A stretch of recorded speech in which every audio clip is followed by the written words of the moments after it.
নমস্কার বন্ধুরা, আমি চন্দন মল্লিক তোমাদের প্রত্যেককে আমাদের ইউটিউব চ্যানেলে স্বাগত জানাই। বন্ধুরা, কেমন আছো তোমরা সবাই? আশা করছি তোমরা সকলেই খুব ভালো আছো, আমিও খুব ভালো আছি। বন্ধুরা, আজকে আমি ক্লাস 10-এর Duff and Dutt 2024 English question bank থেকে ফার্স্ট সাবমেটিভের ওপর পেজ নাম্বার 296 তোমাদের সাথে খুব সুন্দরভাবে আলোচনা করব, তোমাদের বোঝানোর চেষ্টা করব। বন্ধুরা, তোমাদের প্রত্যেককে শেষ পর্যন্ত দেখার জন্য অনুরোধ করছি। তোমরা শেষ পর্যন্ত শুনে নেবে এবং দেখে নেবে। শুরু করছি। স্কুলের নাম Sodepur high school. Page number 296। Time আছে 1 ঘন্টা 30 মিনিট, ফুল মার্কস 40। প্রথম আছে সিন, আর সিন থেকে প্রথম আছে প্রোজ। প্রোজটি নেওয়া হয়েছে আর কে নারায়ণ রচিত ফাদার্স হেল্প নামক প্রোজের ইউনিট 3 থেকে নেওয়া হয়েছে। প্রোজ থেকে কোশ্চেনগুলো শুরু করছি। তোমাদের প্রত্যেককে বলবো তোমরা অবশ্যই টেস্ট কোশ্চেন ব্যাংকটা বের করো এবং 296 পাতা বের করো এবং শেষ পর্যন্ত মন দিয়ে ভালো করে দেখার চেষ্টা করো। তো প্রোজ থেকে কোশ্চেনগুলো শুরু করছি। প্রথম আছে এ এর দাগ। Take the correct alternatives to complete the following sentences. 1 into 3 = 3। তিনটে অল্টারনেটিভ কোশ্চেন আছে, 1 নাম্বার করে 3 number. First, number 1, Swami was late for school by 30 minutes. Swami স্কুলে গিয়েছিল 30 মিনিট দেরিতে। Option C is the right answer. কেন? কারণ তার মাথার যন্ত্রণা হচ্ছিল, তাই সে দেরি করে স্কুলে গিয়েছিল। Number 2, Swami was forced to go to school by his father. স্বামীকে স্কুল যেতে বাধ্য করেছিল তার বাবা। স্বামী এতটাই অজুহাত দেখাচ্ছিল যে সে স্কুলে যাবে না, বিভিন্ন রকম অজুহাত দেখাচ্ছে, কিন্তু সে তার বাবার সঙ্গে পেরে উঠতে পারেনি। অবশেষে সে বাবার দাপুটে, বাবার ভয়েতে সে স্কুল যেতে বাধ্য হলো। Option A is the right answer. Question 3, Swami found his teacher to be gentle. Swami দেখেছিল তার স্যারকে সেদিন খুব ভদ্র, শান্ত। Option C is the right answer. বন্ধুরা, এরপরে আছে বিয়ের দাগ। Fill in the chart with information from the passage given below. 2 into 2 = 4। বন্ধুরা, একটি চার্ট আছে, চার্টটিতে দুটি কোশ্চেন আছে, 2 নম্বর করে 4 নাম্বার। চার্টটিতে বলা আছে হোয়াট হ্যাপেন্ড, কী ঘটনা ঘটেছিল, আর হোয়াই, কেন ঘটেছিল। ওকে, দুটো কোশ্চেনই হোয়াট হ্যাপেন্ডের ঘরে আছে, তোমাদেরকে কারণগুলো লিখতে বলেছে।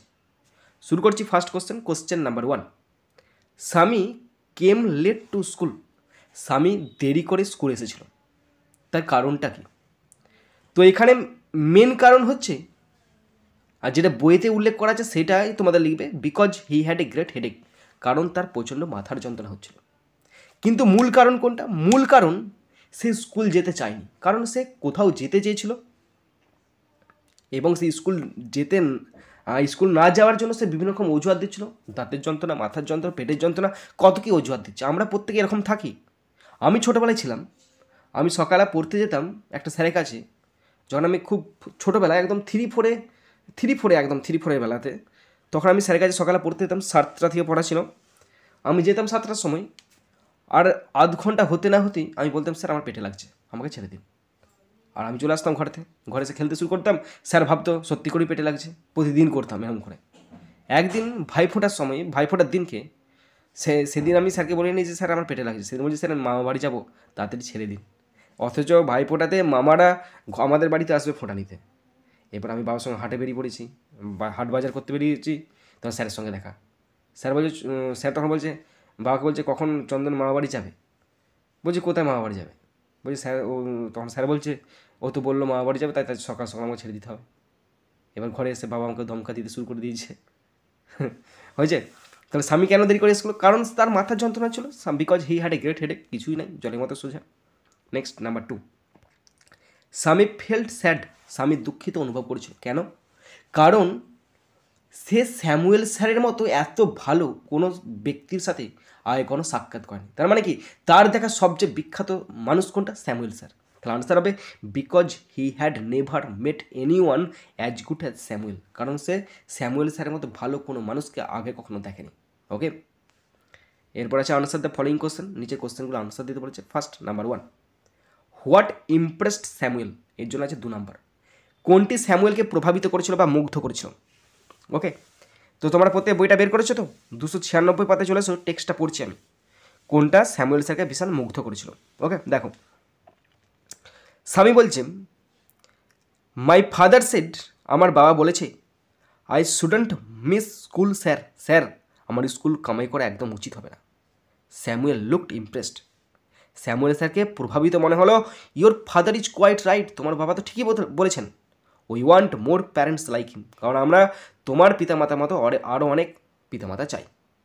তাহলে কোনটা প্রভাবিত করলো? কারণ স্বামী যখন বলেছে যে তার বাবা বলেছে স্কুল কামাই করা উচিত হবে না, সেই কথাটা শোনা মাত্রই স্যামুয়েল স্যার প্রভাবিত হয়েছিলেন, তো সেটাই লিখতে হবে।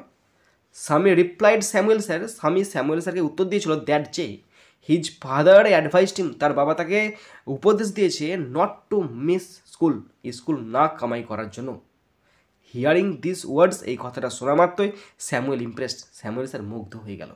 ওকে, next number 2, how did Samuel appear that day, সেদিন স্যামুয়েল স্যারকে কেমনভাবে দেখতে লাগছিল, কেমন লাগছিল, এই জন্য আছে 1 নাম্বার। তার মানে একটা সেন্টেন্সে উত্তর লিখবে। দেখে নাও, Samuel appear very gentle that day, সেদিন স্যামুয়েল স্যারকে ভীষণ শান্ত লাগছিল, ভদ্র বলে মনে হচ্ছিল। ওকে, শান্তই বলবে এখানে, জেন্টেল মানে শান্ত লাগছিল। ওকে, এরপরে আছে আনসিন, এখানে খুব সুন্দর সহজ ছোট্ট পর একটা আনসিন আছে, পুরো আনসিনটার বাংলা মানেটা আমি তোমাদের পড়ে শোনাচ্ছি, তোমরা শুনে নাও। বন্ধুরা, আনসিনটার বাংলা মানেটা পড়ে শোনাচ্ছি, তোমরা শুনে নাও। দেখো, Tintin is the main character and the young hero of Herge most famous comic series. Tintin হার্জের সবচেয়ে বিখ্যাত কমিক সিরিজের প্রধান চরিত্র এবং তরুণ নায়ক। Tintin first appeared in 1929 in the newspaper Le Petit Vingtieme. Tintin প্রথম 1929 সালে লে পেটিট ভিং টাইম পত্রিকায় প্রকাশিত হয়েছিল। He lives at Marlinspike Hall, সে মার্লিন স্পাইক হলেতে বাস করত। এই মার্লিন স্পাইক হল হচ্ছে একটা জায়গার নাম। Captain Haddock is Tintin's best friend, Captain Haddock টিনটিনের সেরা বন্ধু, best friend. And the pet dog called Snowy is Tintin's ever faithful companion, এবং তার পোষা কুকুর যার নাম স্নোই, সে ছিল টিনটিনের চিরকালের বিশ্বস্ত সঙ্গী। Okay, Tintin is probably the young reporter's last name, টিনটিন সম্ভবত ওই তরুণ প্রতিবেদকের শেষ নাম। অলদো যদিও his first name is never mentioned, যদিও তার প্রথম নাম কখনো উল্লেখ করা হয়নি। হি হ্যাজ নো ফ্যামিলি, তার কোনো পরিবার নেই। And it is difficult to say how old he is, এবং এটা বলা কঠিন যে তার বয়স কত। Some people think he is about 17, কেউ কেউ বলে যে তার বয়স 17, প্রায় 17 বছর। While other say that he is a bit older, অনেকে ভাবে যে তার বয়স কিছুটা বেশি। Tintin is constantly struggling for the weak and trying to defeat the evil, Tintin প্রতিনিয়ত দুর্বলদের জন্য সংগ্রাম করে যাচ্ছে এবং অশুভকে পরাস্ত করার চেষ্টা করছে। He is always ready to risk his life for the sake of those who are in danger, যারা বিপদে পড়ে তাদের জন্য সে জীবনের ঝুঁকি দিয়ে তাদেরকে উদ্ধার করতে প্রস্তুত থাকে। He prefers to analyse a situation before he acts on it, সে একটি কঠিন পরিস্থিতির ওপর কাজ করার আগে বিশ্লেষণ করতে পছন্দ করে। He is an extremely intelligent and imaginative person who deals with foreign language easily and also reads a lot, Tintin একজন অত্যন্ত বুদ্ধিমান এবং কল্পনাপ্রবণ ব্যক্তি, যে সহজেই যে কোনো বিদেশি ভাষা শিখে নিতে পারে, বলতে পারে এবং বিভিন্ন রকম বই পড়তে প্রচুর পছন্দ করে। Tintin battled against gangster, searched for hidden wealth, explore the wide world and even went to the moon. Tintin গ্যাংস্টারদের সঙ্গে লড়াই করেছে, বাবা ভেবে দেখো, লুকানো সম্পদ খুঁজে বার করেছে, বিস্তৃত বিশ্বটা ঘুরে বেরিয়েছে এবং এমনকি চাঁদে গিয়েছে। এর নাম হচ্ছে Tintin. He is remarkably an every man's hero, তিনি সত্যি করে একজন এভরিম্যান হিরো, মানে প্রত্যেকের কাছে একজন তিনি hero.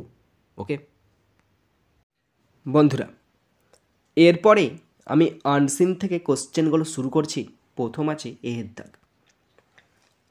Complete the following chart with information from the text.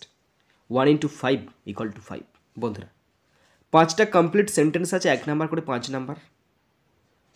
তো শুরু করছি। ফার্স্ট তোমাদের দেখিয়ে দিচ্ছি কোন 4টি দেওয়া আছে। 4টেতে 5টা কোশ্চেন আছে, দেখতে পাচ্ছ, 1 নাম্বার করে 5 নাম্বার। নিচেতে সমস্ত কিছু রেডি করে রেখেছি। First number 1, Tintin's first appearance. Tintin প্রথম কবে মুক্তি পায়? In 1929 in the newspaper Le Petit Vingtieme. 1929 সালে লে পেটিট ভিংটাইম নামক সংবাদপত্রে। Number 2, Tintin's place of living. টিনটিনের থাকার জায়গা at Marlinspike Hall. Marlinspike হলের নামক জায়গায়। নাম্বার 3, টিনটিনস প্রফেশন, পেশা কী ছিল? তিনি ছিলেন প্রবাবলি আ ইয়াং রিপোর্টার, সম্ভবত একজন সাংবাদিক। Number 4, Snowy is Tintin's pet dog. Snowy কে ছিল? টিনটিনের পোষা কুকুর। Number 5, Tintin's preference. টিনটিনের প্রেফারেন্স মানে পছন্দের জিনিস কী ছিল? প্রেফারেন্স মানে পছন্দের জিনিস। To analyse a situation before he acts on it. কোনো জিনিসে কাজ করার আগে সে ভালো করে পুরো ছক কষে নেবে, পুরো প্ল্যান কষে তারপর সে কাজেতে নামবে। ওকে, এরপরে আছে বিয়ের দাগ। Write T for true and F for false in the given boxes. 1 × 3 = 3। বন্ধুরা ট্রু ফলস আছে, যদি ট্রু হয় টি লিখতে হবে, আর যদি ফলস হয় এফ লিখতে হবে। এবং তার সাথে সাপোর্টিং স্টেটমেন্ট লেখার কথা কিছু বলা নেই। 3টি কোশ্চেন আছে, 1 নাম্বার করে 3 নাম্বার। জলের মতো সোজা পড়ছি, দেখে নাও। ক্যাপ্টেন হ্যাডক ওয়াজ টিনটিনস গার্ডিয়ান। ক্যাপ্টেন হ্যাডক টিনটিনের অভিভাবক ছিলেন না, তার বন্ধু ছিল। তাই এটা ফলস হবে, আর লিখতে হবে F. Question 2, it is confirmed that Tintin is the young reporter's last name. এটি নিশ্চিত করা হয়েছে যে টিনটিন তরুণ প্রতিবেদকের শেষ নাম। এর নিশ্চিত করা হয়নি, এটা এখানে বলা আছে, নিশ্চিত তো মোটেই করা হয়নি, এটা সম্ভবত বলা হয়েছে। আমি বলে দিচ্ছি তোমাদেরকে, হ্যাঁ, Tintin is probably the young reporter's last name, সম্ভবত, কনফার্ম নয়, সম্ভবত, তাই এটা ফলস করছি, আর লিখতে হবে F. Question 3, Tintin new more than one language. Tintin একাধিক ভাষা জানতো। হ্যাঁ, সে বিভিন্ন রকম বিদেশি ভাষা জানতো, তাই তো এটা ট্রু হবে, আর লিখতে হবে টি। এরপরে আছে সিয়ের দাগ। Put a tick against the correct option for a suitable title from the passage. এই প্যাসেজটার সঠিক টাইটেল কী হতে পারে? তার জন্য 1 নাম্বার আছে। টাইটেল হতে পারে Tintin and every man's hero. একজনের, টিনটিন সবারই একজন মনের মানুষ, প্রিয় মানুষ, একজনের হিরো, প্রত্যেকজনের hero. Option 3 is the right answer. এরপর আছে মিনিং ফ্রম আনসিন, একটি আছে 1 নাম্বার। বলা আছে trying very hard to do something. কিছু করার জন্য প্রাণপণ চেষ্টা করা, তার মানে স্ট্রাগলিং মানে সংগ্রাম করা। স্ট্রাগলিং মানে কি? সংগ্রাম করা। এরপরে আছে section B, grammar and vocabulary, 3 দাগ। Write the correct alternatives to fill in the blanks 1 × 3 = 3। বন্ধুরা এখানে ভার্বের সঠিক ফর্ম দিয়ে শূন্যস্থান পূরণ করতে যে 3টি আছে, 1 নাম্বার করে 3 নাম্বার। পড়ছি, দেখে নাও, বুঝিয়ে দিচ্ছি তোমাদেরকে। 4 পার্সনস, তারপরে আমি বসেছি ওয়ার কিল্ড, 4 জন ব্যক্তিকে মারা হয়েছে। যদি আমি এখানে বসতাম কিল, তাহলে কিন্তু হতো না, 4 জন ব্যক্তি মেরেছে। যদি বসতাম ওয়াজ কিল্ড, ওয়াজ বসবে না, কারণ 4 জন ব্যক্তি প্লুরাল, তাই প্লুরাল ভার্ব ওয়ার কিল্ড বসবে। বুঝতে পারা গেলে? তাহলে 4 জন ব্যক্তিকে মারা হয়েছে। হোয়েন আ ম্যাটাডোর ভ্যান, যখন একটি ম্যাটাডোর ভ্যান কলিডেড, ধাক্কা মেরেছে, মুখোমুখি, কলিডে মানে মুখোমুখি সংঘর্ষ হয়েছে, with A scooter last night, গত রাত্রেতে মুখোমুখি সংঘর্ষ হয়েছে। লাস্ট নাইট মানে গত রাত, তার মানে সমস্ত কিছু পাস্ট টেন্সে হবে। ওকে, কলিডস তো হচ্ছে না, কলিডেড হবে, আর ওয়াজ কলিডিং হবে নি, সিম্পল পাস্ট টেন্সে হয়েছে collided. Okay, the driver of the matador van, সেই ড্রাইভারটাকে ম্যাটাডোর ভ্যানের হ্যাজ বিন অ্যারেস্টেড, গ্রেপ্তার করা হয়েছে। কেন এখানে হ্যাজ বিন বসলো বলে দিচ্ছি।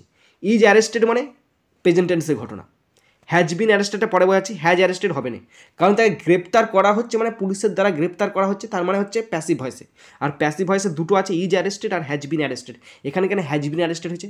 তাকে গ্রেপ্তার করা হয়ে গেছে, গ্রেপ্তার করার পর খবরটা ছাপানো হয়েছে, তাই এটা প্রেজেন্ট পারফেক্ট টেন্সে হয়েছে। প্রেজেন্ট পারফেক্ট টেন্সের passive voice has been arrested. মাথায় ঢুকলো? Were killed, collided, has been arrested. তোমরা কি বুঝতে পারলে না পারলে না, নাকি আমি ভুল বললাম, তোমরা অবশ্যই কমেন্ট বক্সে কমেন্ট করে জানাবে। এরপর আছে আর্টিকেল আর প্রেপোজিশন, 3টি আছে, 1 নাম্বার করে 3 নাম্বার পড়ছি, দেখে নাও। এটা বিশাল ইম্পর্টেন্ট, আমি প্রতিবারই দেখতে পাই এটা। Buddhism first officially reached in Japan in 583 AD। জাপানে প্রথম অফিসিয়ালিভাবে বৌদ্ধ ধর্ম প্রবেশ করে কবে? 583 AD। With the help of, কার সাহায্যে? With the help of a Korean king, একজন কোরিয়ান কিংয়ের সাহায্যে হয়েছে, সাহায্যে হু সেন্ট অ্যাম্বাসেডার, যিনি দূত পাঠিয়েছিলেন, অ্যাম্বাসেডার কী আর দূতের সাথে আর কী পাঠিয়েছিলেন? হুইথ বুদ্ধা ইমেজ, বুদ্ধের মূর্তি পাঠিয়েছিলেন, স্ক্রিপচার গ্রন্থ পাঠিয়েছিলেন, and a group of monks, একদল সাধু সৈনিক পাঠিয়েছিলেন। ওকে, সাধুদের পাঠিয়েছিলেন। তো এখানে দা বসলো কেন? হুইথ দ্য হেল্প বসবে। কী পাঠিয়েছিলেন? হুইথ বুদ্ধা ইমেজ পাঠিয়েছিলেন, হ্যাঁ, স্ক্রিপচার পাঠিয়েছিলেন, and a group of monks, এবং একদল বৌদ্ধ সন্ন্যাসী পাঠিয়েছিলেন। ওকে বন্ধুরা, এরপরে আছে 5 দাগ, ডু অ্যাজ ডাইরেক্টেড 1 × 4 = 4। 4টে গ্রামার আছে, 1 নাম্বার করে, 4 number. First number 1, there are lots of things to do, voice change করতে দিয়েছে, there are lots of thing to do. এটা তো দেখা মাত্র আমার মাথাটা কেমন হয়ে গিয়েছিল, যেটা ভয়েস করবো কীভাবে। আমি তো সহজ সরল ভয়েস করতে পারি, এটা কঠিন পড়ে গেছে, মানে আমার সাপোর্টে ধরছিল না, আমার সফটওয়্যার কাজ করছিল না। অনেক ভাবনা চিন্তা করার পর ভাবলাম লটস অফ থিং এখানে অবজেক্ট হতে পারে, তাই লটস অফ থিংটা বসালাম। যেহেতু প্রেজেন্ট টেন্সে আছে, অনেক বোঝাচ্ছে, তাই আর বসালাম। তারপর টু আছে, টু ডু আছে, মানে টু বি ডান করে দাও, তাহলেই হয়ে গেল। এবার হয়েছে কি আদেও না ভুল হয়েছে সেটা তোমরা বলবে। আমি করেছি lots of thing are to be done, তার মানে দেখো এখানে আছে অনেক কিছু করার আছে, মানে কি করতে অনেক কিছু আছে, তার মানে এটা প্যাসিভ ভয়েসের সেন্সটা লাগছে। এবার ঠিক বা ভুল এটা সত্যি আমার জানা নেই, তোমরা অবশ্যই বলবে আমাকে। Lots of thing are to be done, এখনও অনেক শেখা বাকি আছে গো। Number 2, you are half an hour late, Samuel said. স্যামুয়েল বললো তুমি আধ ঘন্টা দেরি করে ফেলেছো। অ্যাসারিভ সেন্টেন্স আছে, চাপের কিছু নেই, দেখে লিখে দেবে। স্যামুয়েল সেড দ্যাট, কোটেশন তোলার জন্য দ্যাট বসছে। এখানে ইউ সেকেন্ড পার্সন মানে সেকেন্ড প্লেসে কিছু নেই, তার মানে এখানে স্বামী মানে ছেলের জন্য বসলো হি। এখানে আর আছে, তাই বসলো was half an hour late. Samuel said that he was half an hour late. Number 3, radium is one of the most valuable metals. এটাই করতে দিয়েছে কম্প্যারেটিভ ডিগ্রিতে, এটা আছে সুপারলেটিভ ডিগ্রিতে আছে। তাহলে সোজা ব্যাপার, সুপারলেটিভ থেকে কম্প্যারেটিভ করা বিশাল সোজা। মানে হলো রেডিয়াম সবচেয়ে মূল্যবান ধাতুগুলির মধ্যে একটি। তাহলে সাবজেক্ট রেডিয়াম বসলো, ইজ বসলো। এখানে ভ্যালুয়েবলটা হচ্ছে অ্যাডজেক্টিভ, মানে ডিগ্রি। ভ্যালুয়েবল কম্প্যারেটিভ কি? মোর ভ্যালুয়েবল, তারপর বসে মোর ভ্যালুয়েবল। ওয়ান আপ আছে, তার মানে বসে দেন, কম্প্যারেটিভ করার জন্য দেন বসবে। ওয়ান আপ আছে, তার জন্য বসবে মেনি আদার মেটালস বসবে। Radium is more valuable than many other metals. Okay, next number 4, as soon as I reach the auditorium the play started. আমরা যে অডিটোরিয়ামে পৌঁছালাম তেমনি নাটক শুরু হয়ে গেল। এটা করতে দিয়েছে স্কেয়ার্সলি হোয়েন দিয়ে করতে দিয়েছে। এটা খুব রেয়ার পড়ে, কিন্তু তোমরা শিখে রাখবে, আমি গামার বই দেখে করেছি স্কেয়ার্সলি হোয়েন। ওকে, তো প্রথমে অ্যাজ সুন অ্যাজ তুলে দিবে, অ্যাজ সুন অ্যাজ তুলে দিলে, তো তুলে দিয়ে প্রথম বসাবে স্কেয়ার্সলি।